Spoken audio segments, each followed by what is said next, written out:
So we're going to switch things up tonight and move to the front of the car.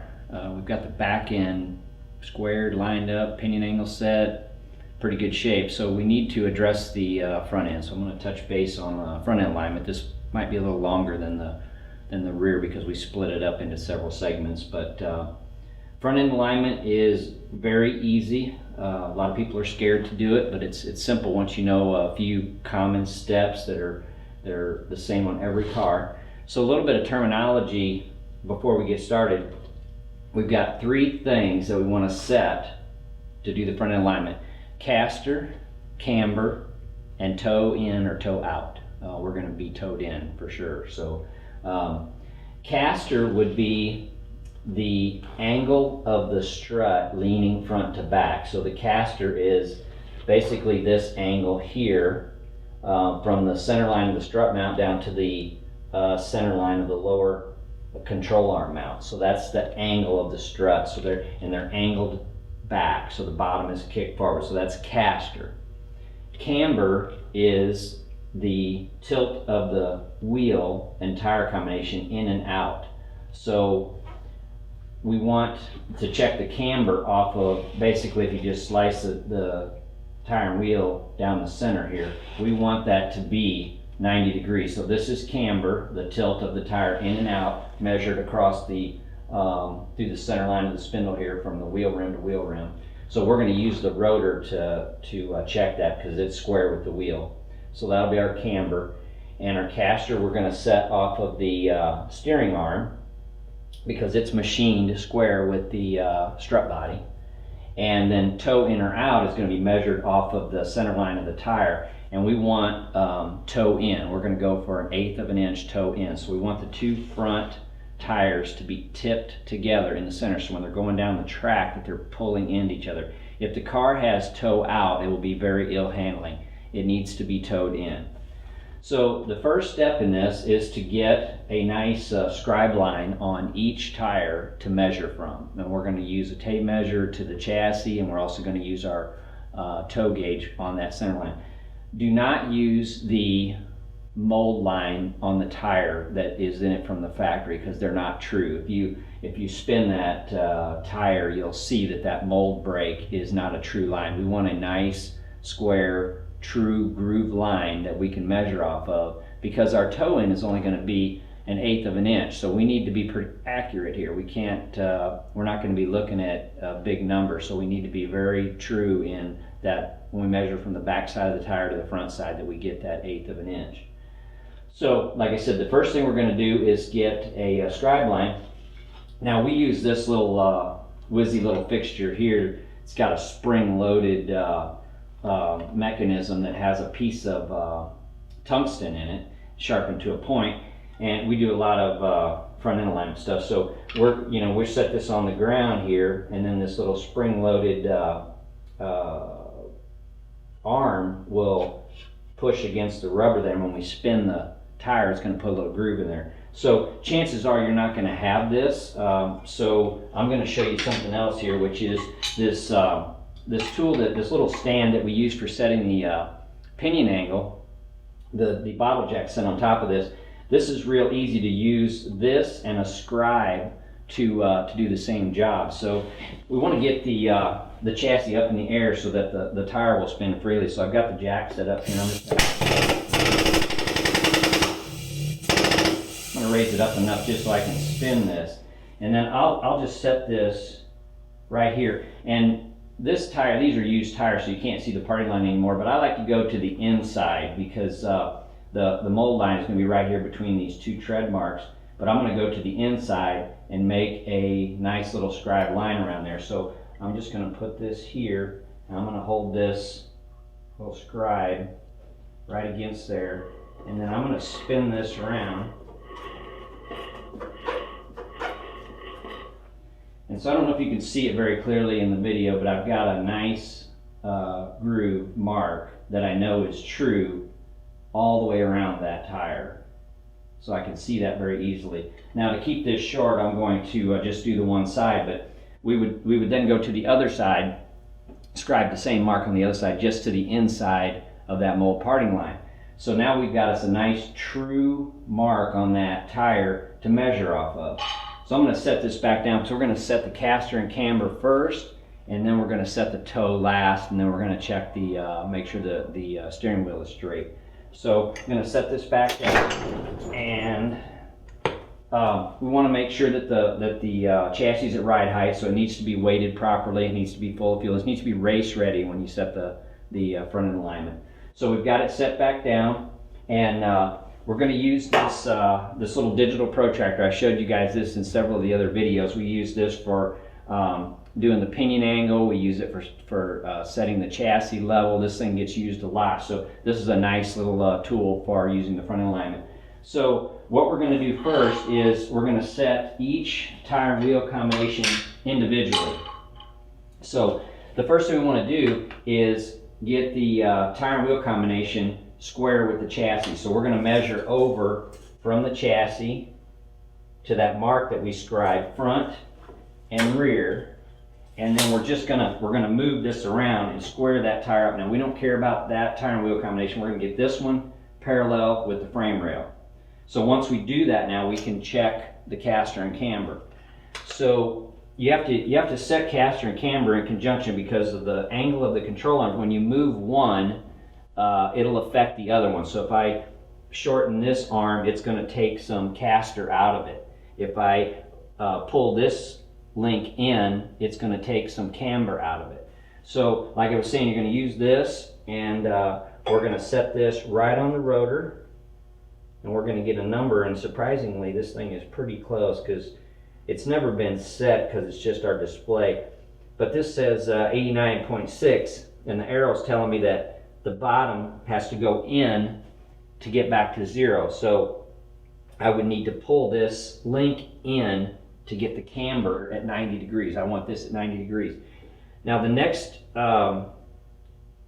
thing we're going to check is caster, and we're going to use the steering arm. We're going to use the plane of the steering arm to check that. Now there's the majority of cars have two different strut combinations on them, strange or lamb. Those are the two most popular, and they're a little bit different. So on a strange strut, the steering arm is machined 90 degrees with the strut body. So that means that if I set this digital on the steering arm, and the number we're looking for here on caster is 10. So anywhere we're looking for 9.5 to 10 degrees of caster. So 10 is kind of our starting number. 90 degrees camber or 0 camber. So we want it 90, so we want that 0, but we want 10 degrees of caster. So on a strange strut, if we set this on the steering arm and we put the back side of it straight with the rotor, we're looking for 10 degrees. But on a lamb strut, the steering arm is already taken into account that the caster is built into the way the steering arm is attached to the body. So their number is 10 degrees also, but their steering arm is 0, so it's flat. And that already takes it. If you put that at 0, that strut will have 10 degrees of caster. So on this one, if I put this here, I can see that it is 10.5 or so. So it's got a little too much in it, so I need to take some of that out. I would need to lengthen this and push the bottom of the strut back to take some caster out of it to get back to that 10 degree number. But when I do that, because of the angle of this arm, it's going to kick that bottom out, so I would need to lengthen this one and shorten this one to get my camber back in line. So what I'm looking for here is 90 degrees on this rotor and 10 degrees on this steering arm. And again, if I had a lamb strut on this car, I would be looking for 90 degrees on the rotor, and I'd be looking for 0 on the steering arm. So what you do now, we've got the tire and wheel nice and square with the lower frame rail, and then we're going to just worry about this side, and we're going to adjust these links until we have 0 camber and 10 degrees of caster. Then after that's done, we're going to go to that side, and we're going to bump that tire and wheel combination around to get it parallel with the lower frame rail. And we're going to do the same thing to it. We're going to check the camber and the caster, and we're going to adjust the links until we get that number, the 10 degrees on caster and 0 on the camber. So now we've got both sides set, caster and camber. So once you're happy with that, and sometimes you have to jack around with it a little bit. I mean, it doesn't take much of a turn of the rod end to move the the strut around and get it off. So you can do it and check it and make sure that it's right on the number, because you really want this to be dead on. You want this to be nice and accurate. So we've got our caster set, we've got our camber set. We're happy with that. Now we want to set the toe in. So the toe is going to be the measurement from the center line at the front of the tire and the center line at the back, and we want the tires toed in. We want just the slightest bit of toe in, so we're going to go for an 1/8 inch toe in. And for this, you can't really use a tape measure, because obviously you can see I can't stretch a tape across here because the engine's in the way, and the chassis, there's enough stuff in the way up here. So I've got to use a different tool for that. So we've got a really simple tool that we have. It's called a toe gauge, and you really need to keep one in your trailer because it's important to know that the car has toe in. Okay, so I'm going to slide this jack out of the way and kind of give you a preview of what that toe gauge looks like. So this is a real simple toe gauge, and this aluminum solid stock is bent and it's pointed on the end, and these little steel tubes here slide on this aluminum tube, and the one that we sell actually splits in half here in the middle, so it's easy to break down and store, but we just make this one out of a piece of 1 1/4 inch square aluminum stock, so that it's always put together, because we don't need to break it down and put it in a trailer. And then it's got these little knobs on it that will adjust and slide it in. So what we want to do now is we're going to slide this under the chassis here, and we're going to get these points right up here at the center of the tire. So this height is the right height to get us at the center, so we're checking right at the spindle height here. So the first thing we can do is, and you can do this by yourself. It's a little quicker if you have somebody help you, because you can put one person on each side. So this car has a belly pan on it, so I'm going to say that I'm not sure I can slide it in there. Okay, I'm good there. So I slide it under the back, and I'm going to go, if I'm doing it by myself, I'm going to put this point right on that scribe line that we made earlier.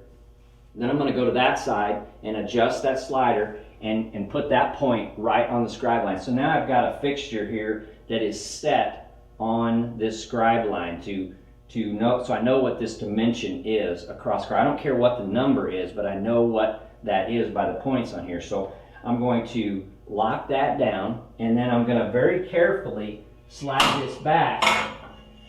Slide it underneath of here, and then out the side, and then I'm going to bring it around the front.